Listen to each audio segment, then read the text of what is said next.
o tema dessa aula são os milagres de Jesus no Evangelho de João, e o objetivo dessa aula é justamente nós percorrermos os 8 milagres que Jesus realizou no Evangelho de João.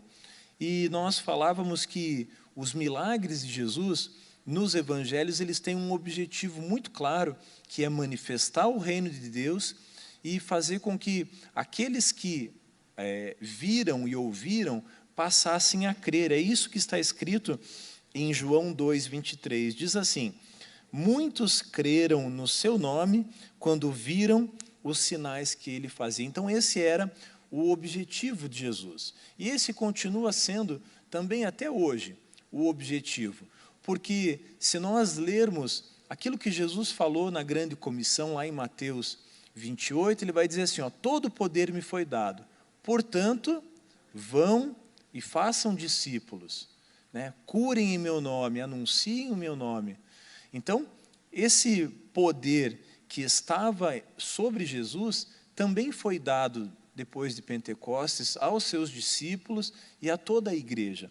Então, nós falávamos também a respeito do primeiro milagre, que é quando Jesus transforma a água em vinho. E a água, então, tinha esse símbolo da antiga aliança. Mas Jesus, naquele momento, está dizendo, olha, a antiga aliança fica para trás e, a partir de agora, o reino de Deus foi inaugurado e nós, então, entramos na nova aliança. E é justamente esse o significado do vinho ali. É claro que a gente está dando uma simbologia espiritual aqui. O objetivo ali naquele momento era trazer vinho para a festa ali, para que continuasse aquela festa de casamento. Então, esse é o primeiro milagre, é quando Jesus, então, transforma a água em vinho. Então, é muito importante quando a gente estiver lendo os evangelhos, os milagres de um modo geral, a gente entender o contexto local ali, o que estava acontecendo no local, mas também entender essa simbologia espiritual. Porque, como eu disse no começo, alguns milagres apenas foram registrados aqui. Muitos, João vai dizer lá no versículo 21, que se ele registrasse todos, nem todos os livros caberiam. Então, a gente precisa compreender que aqueles milagres que foram registrados aqui, eles têm também, além do contexto local, ele tem uma simbologia espiritual. E a água e o vinho têm esse contexto também. Muito bem, avançando ali no Evangelho de João, o segundo milagre é a cura do filho do oficial do rei, que está lá em João capítulo 4, do versículo 46 até o versículo 54, é o finalzinho do capítulo 4. Então, naquele momento, Jesus cura o filho de um oficial do rei. Eu quero destacar algo muito interessante aqui. Lá no versículo 48, Jesus vai dizer assim, se vocês não virem sinais e prodígios, de modo nenhum crerão. Veja, aqueles judeus, as pessoas que seguiam Jesus ali, eles eram exímios conhecedores da palavra. Eles conheciam todo o Antigo Testamento, eles tinham um conhecimento muito aprofundado. Mas, como Jesus vai se referir a eles como hipócritas, eles conheciam a palavra, eles conheciam a letra da lei, mas não entendiam de que forma aquela lei era aplicada. E Jesus, então, quando começa a manifestar o reino de Deus ali, através de ensino, através de sinais, através de milagres e prodígios, ele vai dizer, olha, eu estou fazendo isso para que vocês creiam. Isso é muito importante a gente entender a forma como o milagre vai testificar o Evangelho. Como eu disse no começo, o Evangelho, sem o milagre, ele não é o Evangelho, ele é só mais um ensino. E não que o ensino não tenha valor, mas o reino de Deus, ele vem também cheio de poder. É aquilo que o apóstolo Paulo vai falar, o evangelho de poder. E esse poder, ele se manifesta através de curas, através de transformações, assim como foi nesse segundo milagre. Então, Jesus está novamente nesse lugar, em Caná, na Galileia. Então, esse filho do oficial, então, é curado. E lá no versículo 54, ele vai dizer assim, ó, mas este foi o segundo sinal que Jesus fez depois de ir da Judéia para a Galileia. Então, Jesus estava nesse percurso da Judéia para a Galileia, então, quando ele realiza esse segundo milagre. Muito bem, o terceiro milagre é um texto bem conhecido, que é a cura de um paralítico junto ao tanque de Betesda. Lá no capítulo 5, já na sequência desse segundo milagre, o terceiro milagre, então, a cura de um paralítico. Esse é o terceiro milagre. E esse milagre ele é muito interessante porque aquele lugar, o tanque de Betesda, era um lugar também carregado de significado para os judeus. Se a gente for ler o texto, a gente vai ver que muitos doentes ficavam ali naquele lugar. E esses tanques eram como se fossem piscinas públicas, né, feitas de pedra, e ali tinha uma ressurgência, tinha é como se fosse um poço mesmo, só que foi transformado ali numa piscina. Então, ele era alimentado por uma água subterrânea. E eu não sei quantos de vocês aqui já viram um poço, ou aquilo que o nome mais técnico chama cacimba, que é quando o lençol freático, então, ele aflorece ali, e ele aflora ali, né? E ele, então, tem um movimento da água. E eles acreditavam que quando a água se movimentava, era porque um anjo tinha tocado na água. E aí, quando a pessoa entrava naquele tanque, o primeiro que entrasse ali era curado. Mas esse paralítico, ele tinha ali a sua mobilidade totalmente reduzida. Então, ele vai dizer para Jesus que não tinha ninguém que levasse ele. Então, ele não podia ser curado. E é interessante aqui que Jesus não se apresenta também. Jesus vai interrogar ele, vai conversar com ele. E o homem, então, diz assim, olha, eu não tenho ninguém que me ponha no tanque quando a água é agitada. E quando tento entrar, outro enfermo chega antes de mim. Isso aí está lá no versículo 7. E aí Jesus, com uma palavra, Jesus diz assim, levante-se, pegue o seu leito e ande. Então, aquele homem é imediatamente curado. Então, aqui nós temos o mesmo contexto. Jesus, né, dentro do seu ministério, no primeiro ano do seu ministério, anunciando o reino de Deus, anunciando a nova aliança que havia chegado e manifestando a glória de Deus. Então, ali, mais uma vez, outro milagre acontece, e um detalhe, né, isso aconteceu num sábado ainda. Né, e o sábado, vocês sabem, o sábado é sagrado para o judeu. O judeu tem uma lista de atividades que ele não pode fazer no sábado. Ele não pode carregar coisas, ele não pode percorrer grandes distâncias, porque é o dia sagrado. Mas Jesus diz ali, e em outro momento, que mais importante do que o sábado é a vida das pessoas.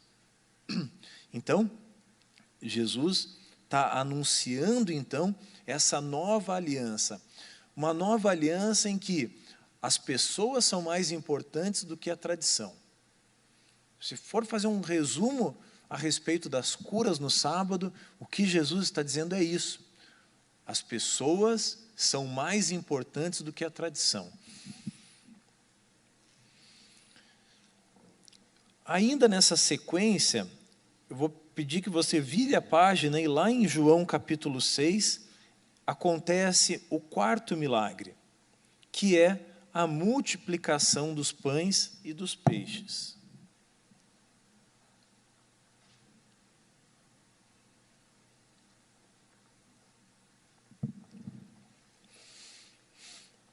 E esse milagre, o quarto milagre registrado no Evangelho de João, talvez seja o mais conhecido por nós.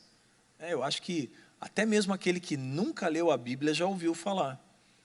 A multiplicação dos pães, a multiplicação dos peixes. Então, veja, Jesus estava aqui, se a gente pegar o contexto lá de outros evangelhos, a gente vai entender que Jesus tinha ensinado, né, o Sermão do Monte, e aí começa ali a manifestação dos sinais, das curas, dos prodígios, e aí vem esse milagre, o milagre dos pães e peixes. Tem uma multidão acompanhando Jesus. O cenário é esse, é uma multidão, aproximadamente 5.000 homens, e vamos imaginar que estivessem ali ainda mulheres e crianças, então era muita gente.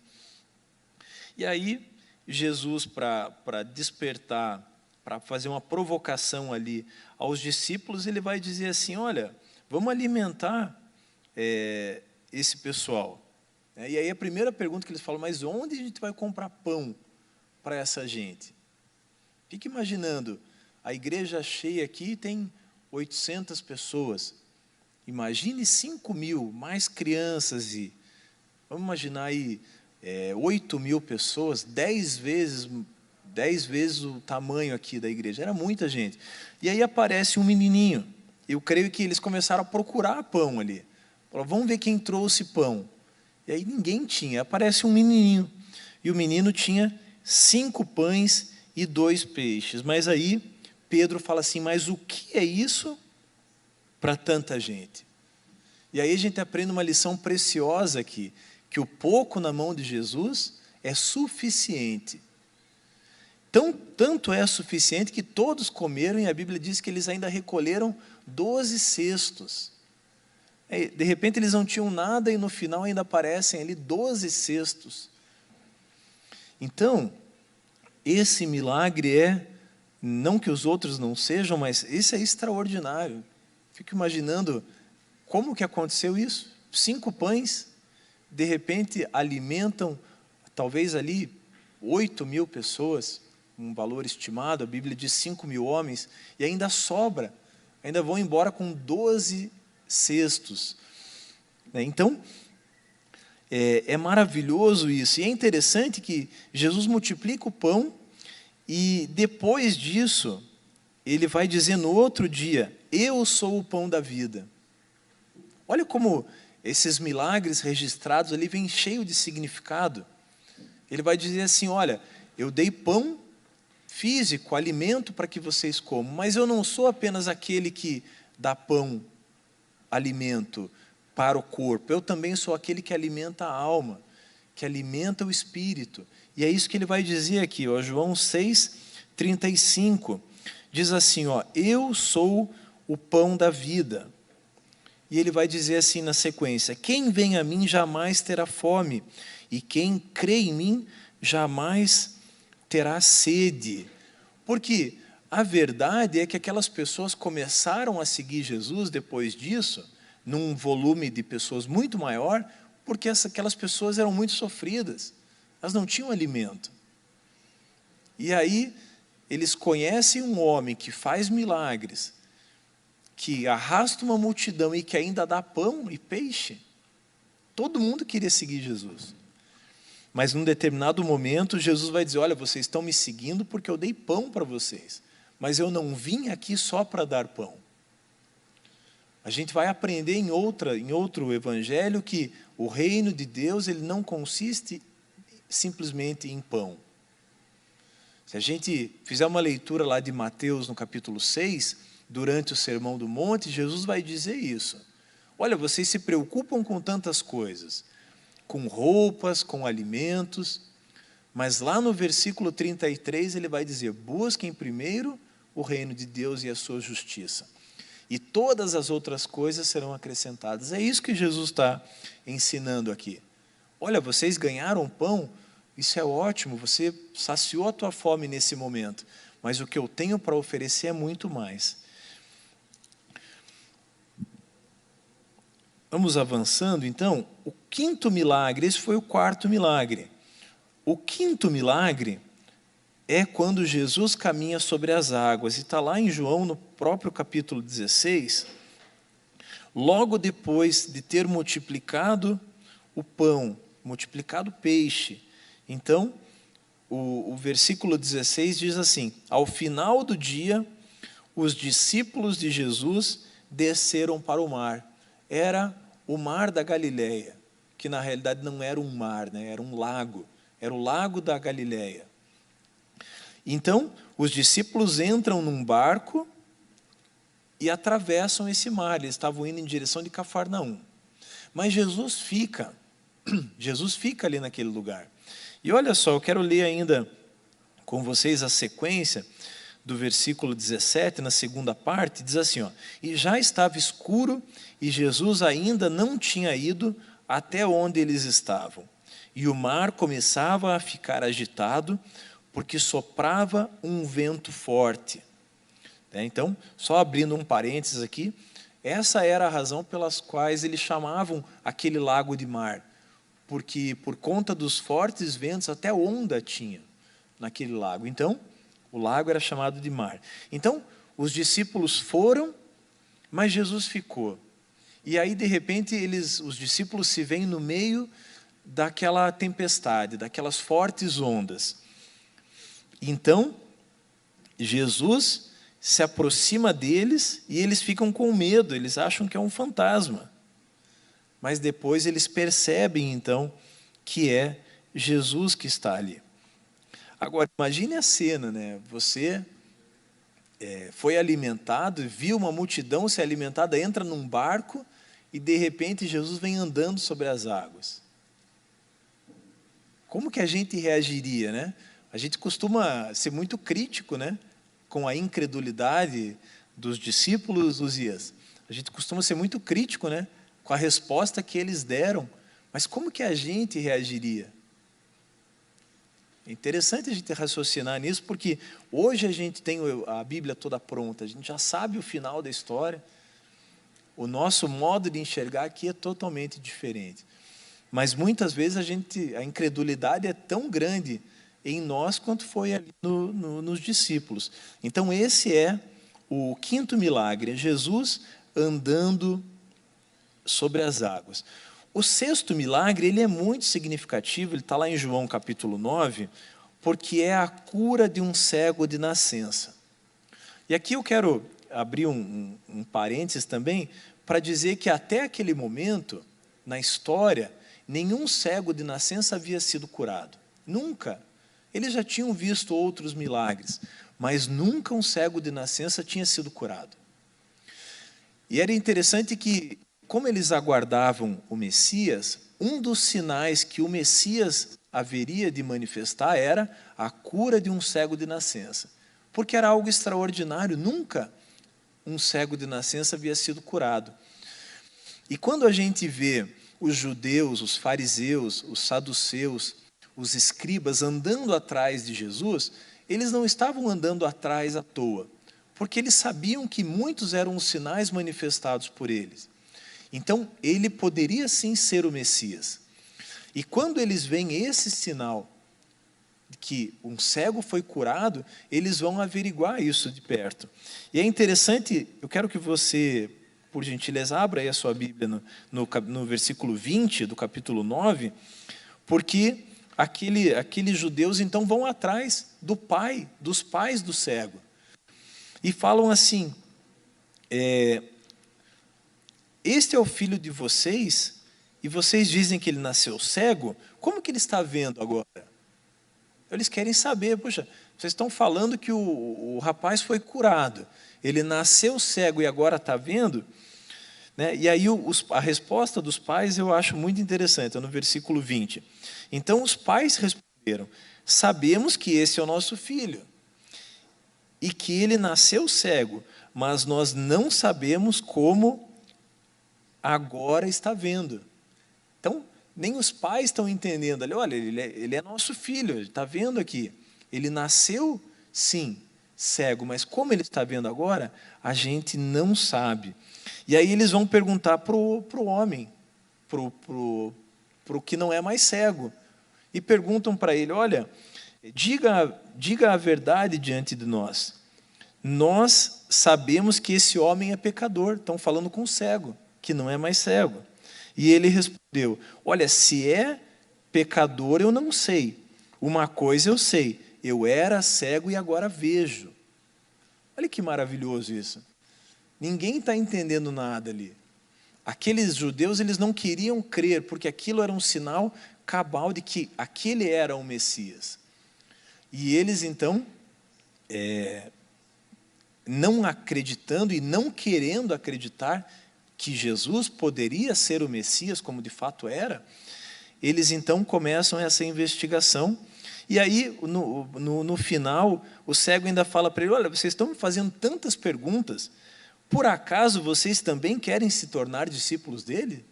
Olha que legal isso aqui. E aí eles respondem, olha, discípulo dele é você. E nem era, né? Porque o cego também não seguia Jesus.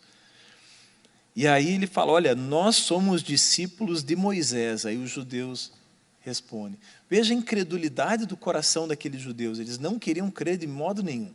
Nem com esse sinal, que seria um dos sinais que acompanhariam o Messias. Vamos seguir aqui. O sétimo milagre é também um dos mais conhecidos, talvez tanto quanto a multiplicação dos pães, que é a ressurreição de Lázaro.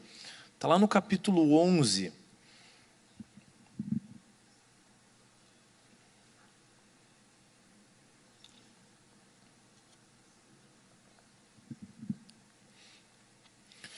Esse homem, Lázaro, então, havia morrido, o irmão de Marta e Maria, e Jesus, quando sabe disso, ele tem a oportunidade de visitar essa família mais rapidamente do que ele chegou, porque ele chega no quarto dia. Mas a Bíblia vai dizer que ele já sabia antes. Mas aí tem uma explicação interessante do porquê que ele vai no quarto dia. Porque, segundo os ensinamentos judaicos, o espírito de uma pessoa ficava ao redor dela, após ela ter morrido, por até 3 dias. Então, em até 3 dias, essa pessoa poderia voltar à vida, porque o espírito dela estava em volta dela. Então, a partir do 3º dia, a pessoa já não teria mais possibilidade de ressuscitar. E Jesus, então, no 4º dia, chama Lázaro para fora, né, e aí ele é ressuscitado. E é interessante que, a história vocês já conhecem bem, mas é interessante que as pessoas, os judeus principalmente, ficam enlouquecidos com aquilo. Porque esse também era um dos sinais que acompanharia o Messias. Então os sinais estavam se cumprindo um a um, e eles não queriam crer. Tanto é verdade que depois eles vão tentar matar Lázaro. Eles buscam matar Lázaro porque, imagine, olha, aquele ali é o homem que Jesus ressuscitou. E aí ele percorrendo a cidade era o milagre ambulante. E aquilo ali para eles era inadmissível, porque eles não admitiam que aquele era o Messias. E a tradição judaica vai dizer que Lázaro depois tem que fugir. E segundo a tradição, ele vai fugir para a Índia depois. Ele vai para o Oriente, ele precisa fugir porque ele está correndo risco de morte ali no meio dos judeus. E o 8º milagre acontece ali já na sequência, é a segunda, aliás, na sequência não, está lá no finalzinho do Evangelho, no versículo 21, é o único milagre registrado aqui depois que Jesus ressuscita, que é a segunda pesca maravilhosa. A primeira, a gente conhece, né, lá no comecinho, quando Jesus chama Pedro e André, né, e também João e Tiago, que eram pescadores, e agora o segundo está lá em João capítulo 21, do versículo 1 até o 24, que é quando Jesus aparece a 7 dos discípulos, registrado ali, então, no finalzinho do Evangelho de João. É interessante que aqueles discípulos, depois da morte de Jesus, tinham voltado aos seus ofícios. Eles eram pescadores, e aí, diante de tudo que tinha acontecido, eles falam, olha, vamos voltar a pescar, que é o melhor que a gente faz. E aí Jesus aparece para eles, e aqui, muito especialmente, Jesus restaura a identidade ministerial de Pedro. Porque Pedro havia recebido uma palavra, né, que ele seria ali a pedra, né? Ali tem um jogo de palavras, né, entre Pedro e pedra. Muitos confundem, acham que a pessoa de Pedro é que é a pedra, mas a pedra, na realidade, é o fundamento do Evangelho, né? Então, ali tem o Pedro e a pedra, mas Jesus destaca ele como líder. Então, nesse momento, Jesus restaura a identidade ministerial de Pedro. Muito bem, nós vamos ficando por aqui, então. Quero te convidar para que na próxima semana você continue nos acompanhando. Como eu disse no começo, essa apostila ela está disponível em PDF lá no site da igreja, igrejabatistaalameida.com.br, lá na aba do Centro de Educação Alameda, CEA, você pode baixar essa apostila para poder acompanhar também as nossas aulas. Nós vamos encerrar, então, orando. Te convido também, na sequência, a participar do nosso culto, às 10 horas da manhã e também às 18h30, o nosso musical Resgate, também a partir das 18h30, presencialmente e também online. Vamos orar, encerrando? Amado Espírito Santo, nós queremos te agradecer, ó Deus. Muito obrigado por aquilo que o Senhor tem nos ensinado através da palavra do nosso Senhor Jesus. Muito obrigado porque aprendemos que muitos milagres o Senhor Jesus fez, nem todos estão registrados aqui no Evangelho de João. Muito mais ele fez, e a autoridade que ele recebeu nos foi dada também para que anunciássemos o reino, para que também, através de nós, sinais e maravilhas fossem feitas. Que o Senhor nos encha de ousadia, de intrepidez, no anúncio do Evangelho e na manifestação do reino de Deus. Senhor, muito obrigado. Guarda as nossas vidas e prepara o nosso coração para o culto que iremos prestar a Ti daqui a pouquinho. Muito obrigado, Senhor. Nós te agradecemos no nome de Jesus. Amém. Deus te abençoe e até a nossa próxima EBD.